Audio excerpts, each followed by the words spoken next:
আসসালামু আলাইকুম। আশা করি সকলে ভালো আছো। আজকে আমরা যে প্রশ্নটি নিয়ে আলোচনা করব সেটি হচ্ছে এই আয়ন অষ্টতলিকীয় প্যারাম্যাগনেটিক। মানে এই যৌগটা হচ্ছে অষ্টতলিকীয় প্যারাম্যাগনেটিক, কিন্তু এই যৌগটা কি অষ্টতলকীয় ডায়াম্যাগনেটিক। তার মানে দুইটা যৌগই হচ্ছে অষ্টতলকীয় যৌগ, কিন্তু যাদের মধ্যে একটা হচ্ছে ডায়াম্যাগনেটিক আর একটা কি প্যারাম্যাগনেটিক। তাহলে এটা দেখার জন্য আমাদের কিছু জিনিস জানা দরকার, যে শক্তিশালী লিগ্যান্ড কোনগুলা আর দুর্বল লিগ্যান্ড কোনগুলা। আমরা জানি প্রতিটা জটিল যৌগ তৈরি হয় ধাতুর থাকে ফাঁকা ঘর, আর লিগ্যান্ড কি করে তাকে জোড়া ইলেকট্রন দান করার মাধ্যমে সন্নিবেশ বন্ধন গঠন করে। এই লিগ্যান্ড সমূহ কখনো থাকে শক্তিশালী, কখনো কি দুর্বল। সাধারণত সি এন পি এই টাইপের যে লিগ্যান্ড গুলো আছে, সি এন অথবা পি দিয়ে যদি শুরু হয়, তারা সাধারণত শক্তিশালী লিগ্যান্ড।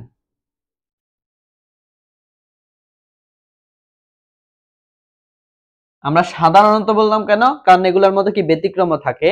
তবে আমাদের সি এন পি এই ওয়ার্ড গুলা দিয়ে যদি যেসব লিগ্যান্ড শুরু হয় সেগুলো সাধারণত কি থাকে শক্তিশালী, আর বাকিরা কি দুর্বল। এখন আমাদের শক্তিশালী লিগ্যান্ড আর দুর্বল লিগ্যান্ডের কাজ কি?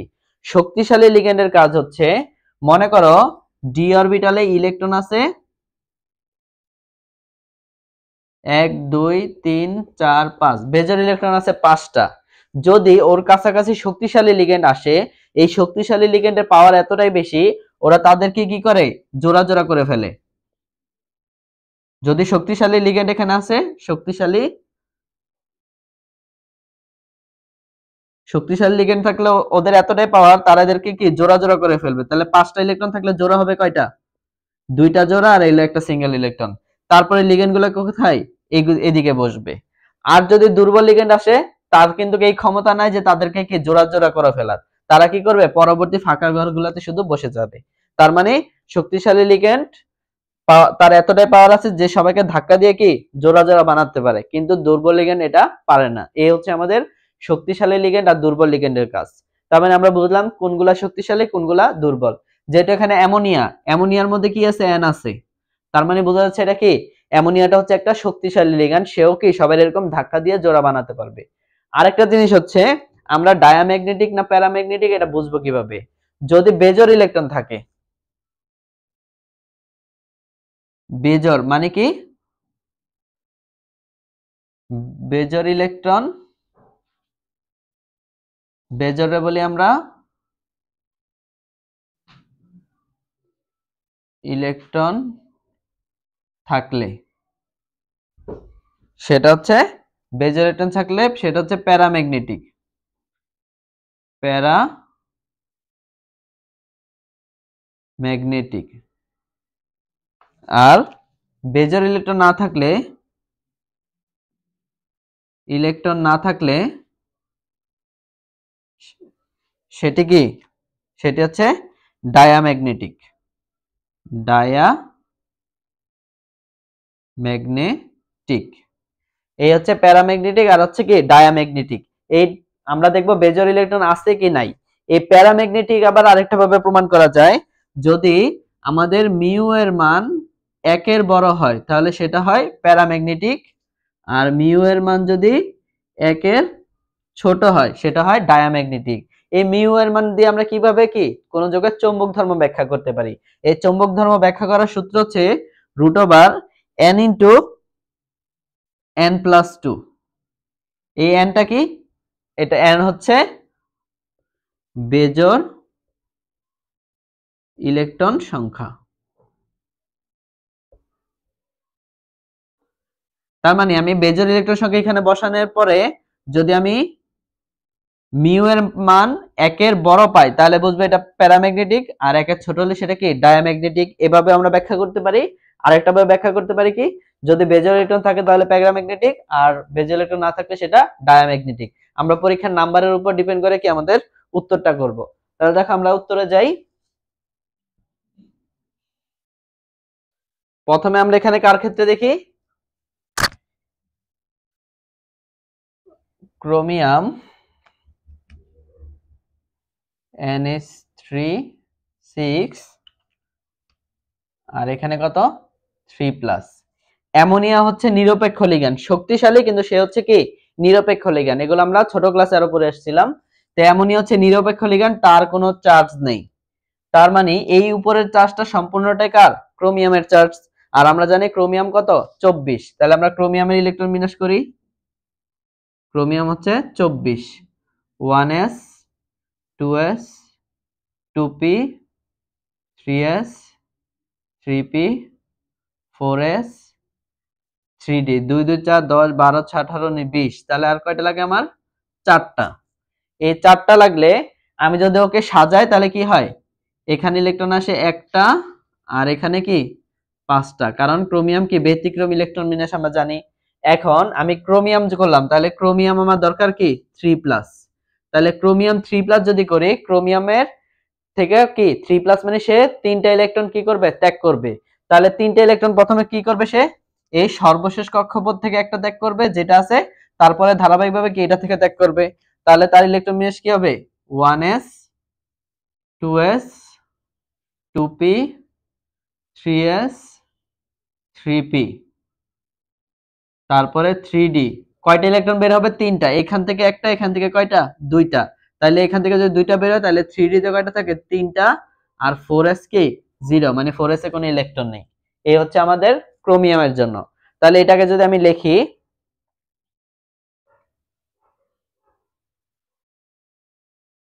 ক্রোমিয়াম 3+ এর জন্য আমি ডি অরবিটালটাকে এভাবে সাজাতে পারি, 1 2 3 আর 2 5। তাহলে ডি অরবিটাল আমার কয়টা ইলেকট্রন আছে? ডি অরবিটাল আমার ইলেকট্রন আছে মোট 3টা, একটা, দুইটা, 3টা।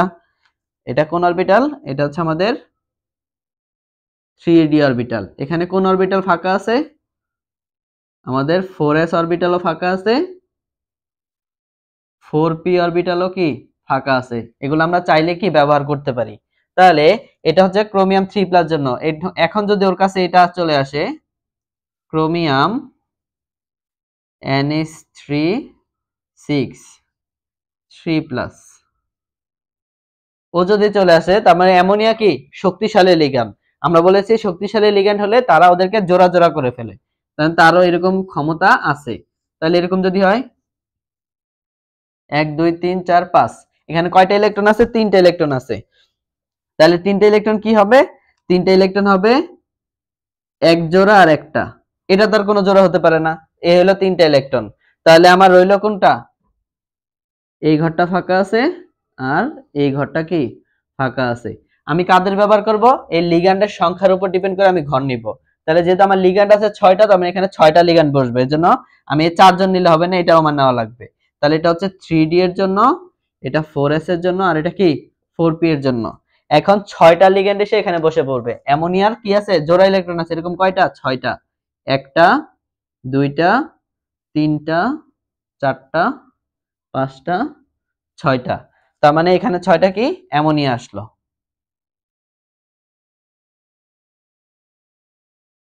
তীর চিহ্ন দিয়ে বোঝায় অ্যামোনিয়া কি করতেছে? এখানে ইলেকট্রন জোড়া দান করতেছে।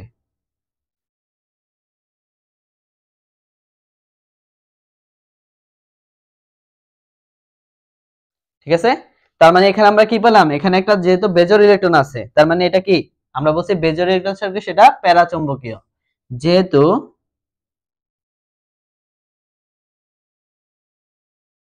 বেজোর ইলেকট্রন বিদ্যমান,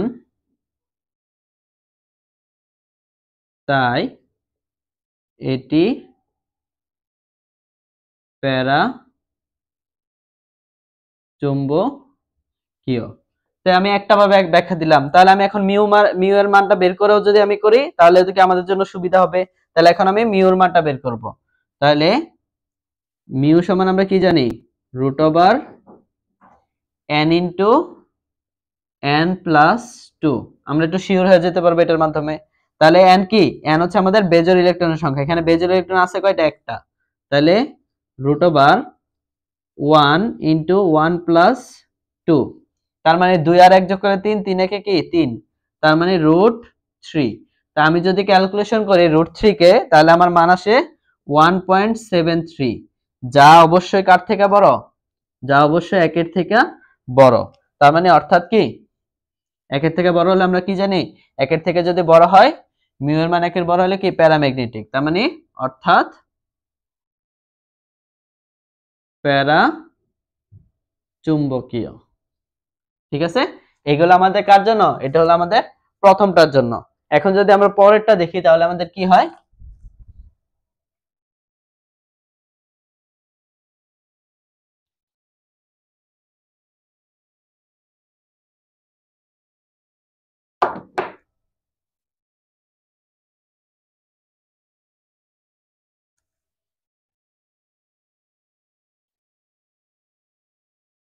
পরেরটা কি আমাদের? কোবাল্ট NH3 6, উপরে কত? 3+। আচ্ছা, এখানেও অ্যামোনিয়া কি শক্তিশালী লিগ্যান্ড, কিন্তু সে হচ্ছে নিরপেক্ষ, তার মানে সম্পূর্ণ চার্জ যে 3+, এটা কার? কোবাল্টের। তাহলে আমরা জানি কোবাল্ট হচ্ছে কত? 27। 1s 2s 2p 3s 3p 4s 3d 2 2 4 10 12 18 20 আর কয়টা? 7টা। তাহলে আমি যদি কোবাল্ট 3+ এর জন্য করি 1s 2s 2p 3s 3p, তাহলে সর্বশেষ শক্তি স্তরের থেকে যাবে প্রথমে, তারপরে ভেতরটা থেকে, এখান থেকে দুইটা, এখান থেকে কয়টা? একটা। তাহলে 3d তে থাকবে কয়টা? 3d তে থাকবে 6টা, আর 4s এ কত? 0। তাহলে আমি এখন কোবাল্ট 3+ এর জন্য যদি দেখি ডি অরবিটালটা 1 2 3 4 5 ইলেকট্রন আছে কয়টা আমাদের? 6টা ইলেকট্রন আছে, তাই না? তাহলে 6টা ইলেকট্রন যদি থাকে 1 2 3 4 5 কয়টা? 6টা। একটা একটা করে একমুখী স্পিনে প্রবেশ করে, পরবর্তীতে বিপরীতমুখী স্পিনে প্রবেশ করে। তাহলে এটা হচ্ছে 3d এর জন্য। তাহলে আমাদের কোনটা ফাঁকা আছে? 4s ফাঁকা আছে, আর 4p টাও কি আছে? ফাঁকা আছে, 4p। তাহলে এখন যদি আমি এটার জন্য করি কোবাল্ট NH3 6, তারপর বাইরে কত? 3+। তাহলে কি কোবাল্ট অ্যামোনিয়া হচ্ছে শক্তিশালী লিগ্যান্ড, যদি এই শক্তিশালী লিগ্যান্ড আছে তাদেরকে জোড়া করার ক্ষমতা আছে, তাহলে তারা কি হবে? এরকম জোড়া জোড়া হয়ে যাবে। এটা হচ্ছে 3d। এখানে মোট 6টা ইলেকট্রন আছে, 2 3 4 5 6, 6টা ইলেকট্রন মানে কয় জোড়া হবে? 3 জোড়া। ঠিক আছে, আর বাকিগুলো যা আছে তাই। 4s আর হলো 4p। তাহলে আমার লিগ্যান্ড কয়টা ঢুকবে? মোট 6টা। 6টা লিগ্যান্ড কোথায়? 1 2 3 4 5 6, 6টা লিগ্যান্ড ঢুকলো। Ammonia ammonia ammonia ammonia ammonia আর হচ্ছে কি? অ্যামোনিয়া। তারা সবাই কি করতেছে? ইলেকট্রন জোড়া দান করতেছে। 1 2 3 4 5 6। তার মানে দেখো তো এখানে কোনো কি নাই? এখানে কোনো বেজোর ইলেকট্রন নাই। যেহেতু বেজোর ইলেকট্রন নাই, বেজোর ইলেকট্রন না থাকলে সেটা কি? ডায়াম্যাগনেটিক। যেহেতু কোনো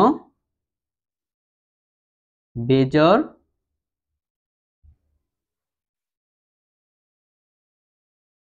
ইলেকট্রন নেই, তাই কি বলা যায়? ডায়া চুম্বকীয়। তাহলে আমি যদি ওই মানটা বের করি, চুম্বক ধর্ম মিউ সমান √n * n+2।